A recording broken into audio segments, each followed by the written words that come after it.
কিরে চাকরির প্রস্তুতি কেমন লইতাছ? কি আর প্রস্তুতি, চাকরি পাওয়া আমার লাগে একটা ব্যাপার হইলো। ব্যাপার মানে এটার লাগে তো পরিশ্রম করা লাগে, গোড়ার ডিম করন লাগে। আমি না নাতি। কি আর নাতি? যোদ্ধার নাতি। ঠুস ঠুস। তো যোদ্ধার নাতি হইছ বালা কথা, কেন আবার চাকরির সম্পর্ক কি? আরে বেটা আমরা হইলাম প্রথম সারির লোক, আমগো হিসাবটা আলাদা।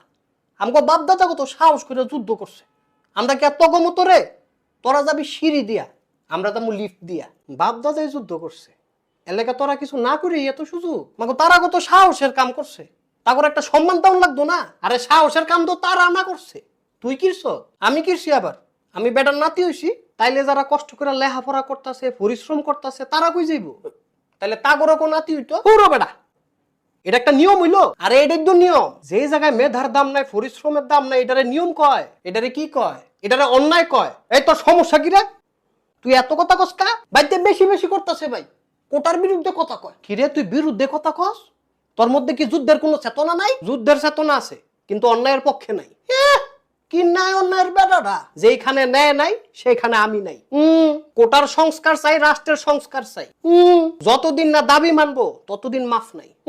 ভাই না কইরা তারা দুইটা ফিডা দেন। তোরা কইলাম দুইটা ফিডা দিমু, আমি কইলাম 4টা দিমু। কয়টা? 4টা।